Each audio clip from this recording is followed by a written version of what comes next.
विषय जीव विज्ञान इंटरमीडिएट बोर्ड परीक्षा की तैयारी हेतु महत्वपूर्ण सुझाव। विद्यार्थी इन सुझावों का पालन करते हुए अच्छे अंक का अर्जन कर सकते हैं। जैसे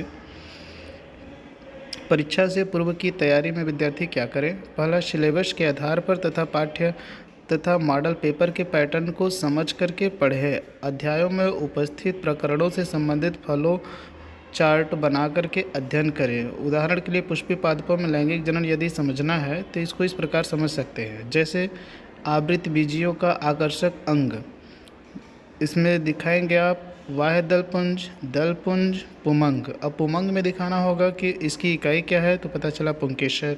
पुंकेसर में भी भाग होते हैं, जैसे परागकोश, लघु बीजाणु जनन, परागकण।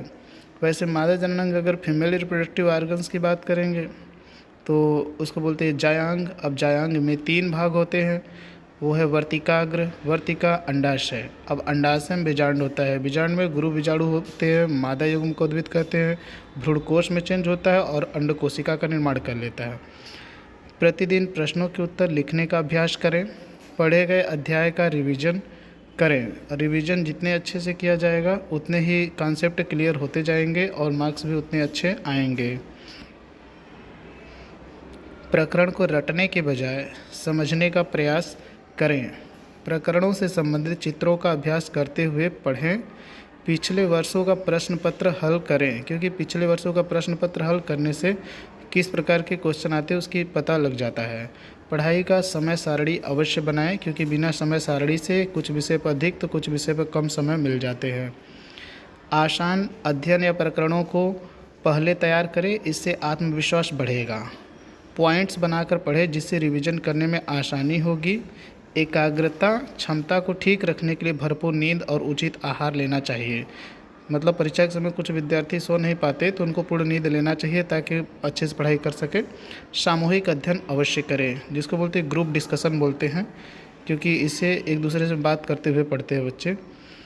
परीक्षा कक्ष में ध्यान देने योग्य बातें, इसमें कुछ महत्वपूर्ण बातें होती हैं जिसको ध्यान रखने से अच्छे नंबर आएंगे। जैसे सर्वप्रथम प्रश्न पत्र को ध्यान से पढ़ें। समय को ध्यान देते हुए प्रश्न पत्र को हल करें। सरल प्रश्नों को करने के पश्चात कठिन प्रश्नों को हल करें।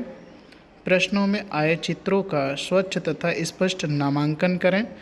मीन्स जितने भी डायग्राम बनाए उसका नेमिंग करें। नेमिंग के बगैर डायग्राम ड्रा का कोई मतलब नहीं होता। प्रश्न के प्रकार के अनुसार प्रश्नों का उत्तर लिखिए।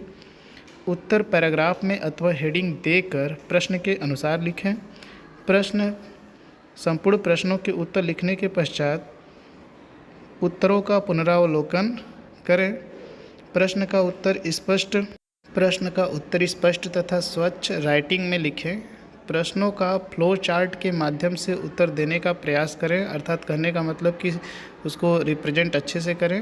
उत्तर को लिखने के पश्चात उत्तर पुस्तिका का पुनरावलोकन अवश्य करें, अर्थात मिला लें कि कोई प्रश्न छूटा तो नहीं है।